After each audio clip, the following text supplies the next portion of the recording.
What's up, guys? It's Chad with Living the Van Life up here in Washington, and it's October 30th, 2018. Back at it, living in the van. Probably most of you saw the video that I posted here just a few days ago with the update of Yup, back in the van. If for those of you that didn't catch that video, back living in the van. And it's been 3 or 4 days now, 4 or 5 days now of being back in the van.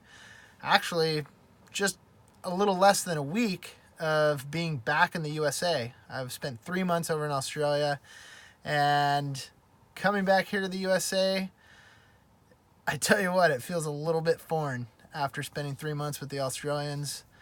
Being over here in the USA, a little bit foreign. Being back here in the van, a little bit foreign. But you know what? It's good to be getting back to the roots of what taught me so much just about life.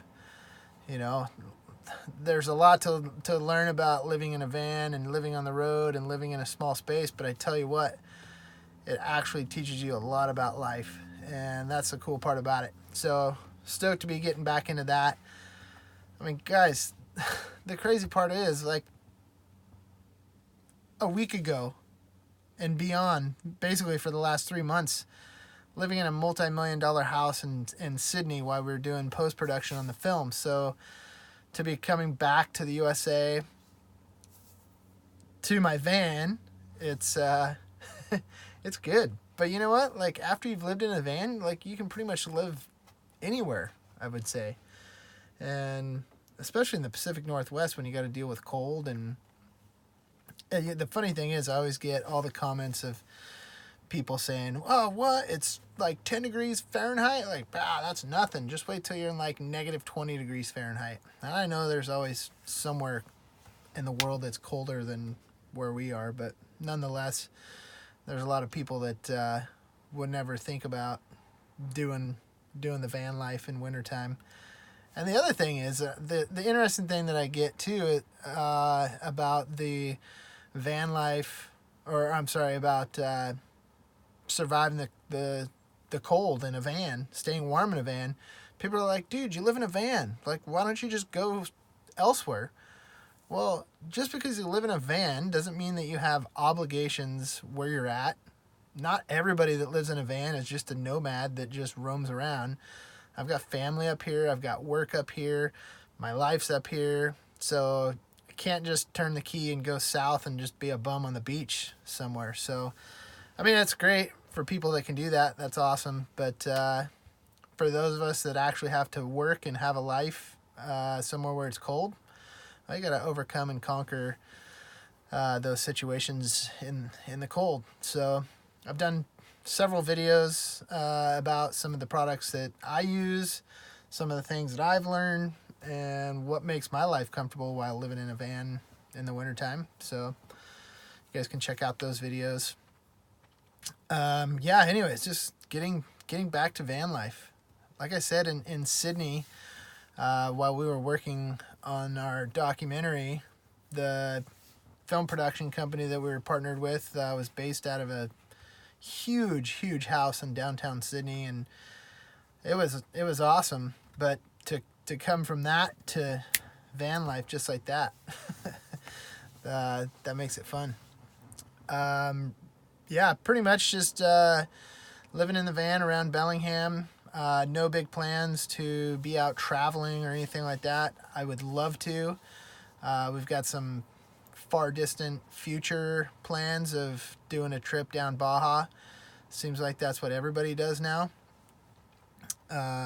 Is trips down Baja, trips to South America in their van. Evidently, that's just what you do if you live in a van. Anyways, sometimes living in a van is just a means of living.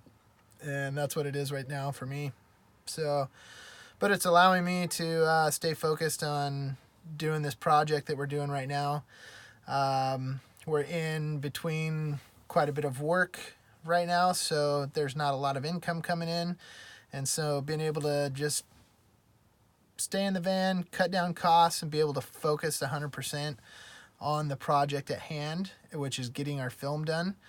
That's a great thing, and that's what I'm using it for right now. Pretty much living in the van around Bellingham.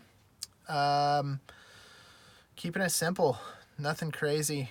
Spending a lot of time here at a friend's house where we're going to be doing the editing. Spending a lot of time at Eldad's house, in and around that, and living in the van after hours. So good stuff. Looking forward to doing some more videos with you guys. But anyways, figured I'd give you an update, let you know where I'm at on that. And it's been cool going back in and looking at YouTube and seeing what van life is all about on YouTube. And I'm just like blown away by it.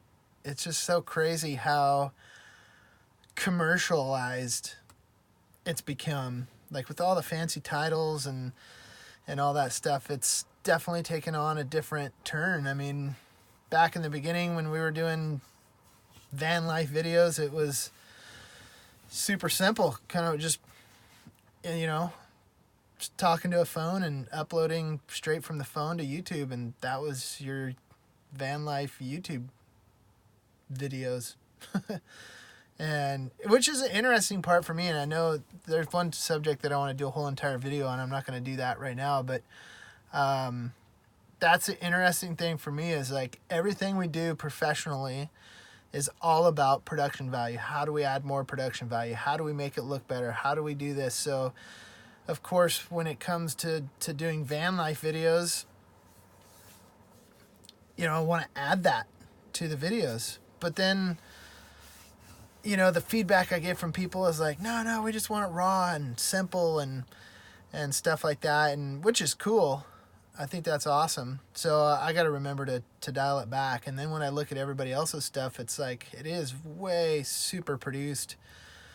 And I can definitely see why the raw van videos are cool, and I actually kind of miss those. I wish I could find more of those. And there's a few guys out there still doing it. Yeah, good stuff.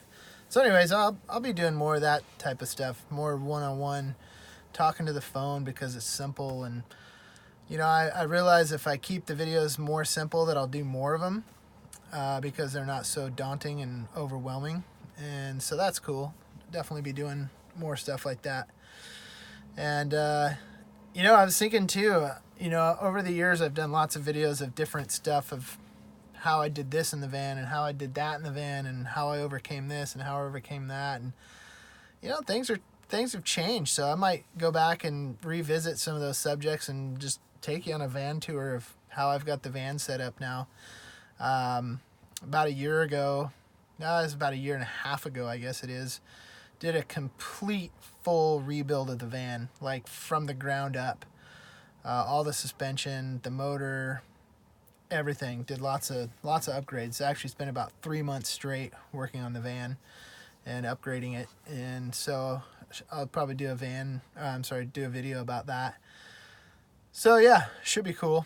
But yeah, keeping the videos simple, keeping them to the phone, editing them on the phone, downloaded iMovie for anything that I do need to edit, put some different clips together, then I'll do it on the phone. But keep it simple. Stuff that I can do in the evenings like this, and just turn the phone on, talk, and shoot it to YouTube. So, and again, on my last video, I mentioned to you guys to give me some feedback. Tell me what you guys want to hear. What do you guys want to know about living the van life? What do you want to know about me or what I do? How I live it up in the van. So leave it in the comments below.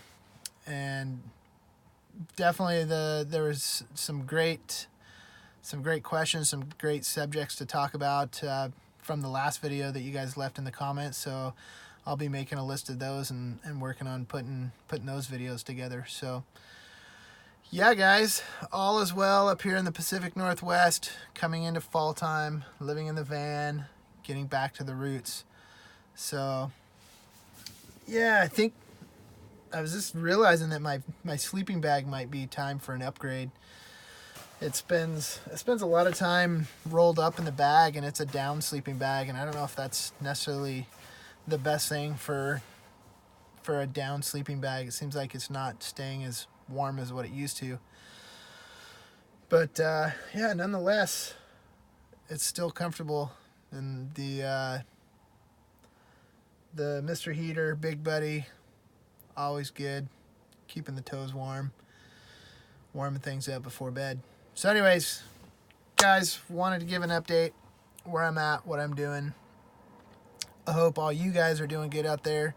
Really appreciate all the comments, all the feedback. Hearing you guys talking about, oh, it's Chad, the OG van lifer. I don't know about that, but definitely feel like it was towards the beginning when I started doing all my stuff amongst the other few that were out there doing it at the same time. And now it's just freaking absolutely exploded on YouTube. One of the videos that I do want to do is about somebody was making a comment about, or asking a question, what I thought and how I felt about, coming from a documentary filmmaker standpoint and a YouTube channel, a YouTuber, kind of how my approach is on that. And so I want to do a video about that. I thought that was a great subject. I've got lots of ideas on that, so I'll just probably do one complete video. It was late tonight and I was actually just crawling into bed and figured I'd do a video, so I need to do some of these other videos when they're specific to a subject, when I have more time to actually lay all those out. So anyways, guys, thank you for being there. Thank you for the comments. Thank you for all the subscribers. Just thanks for hanging out. It's always cool to post a video and see everybody's comments. So definitely leave the comments below. I want to hear from you guys. That's what keeps me going. And if you're new to the channel, don't forget to hit the like button and subscribe. Definitely like to see those rolling in. See if we can build this channel some more. All right, guys, I'm going to go hit the hay. It's late. Got more work tomorrow on the film. Again, let me know what you guys want to hear about. Put them in the comments below. Peace out. Keep on trucking.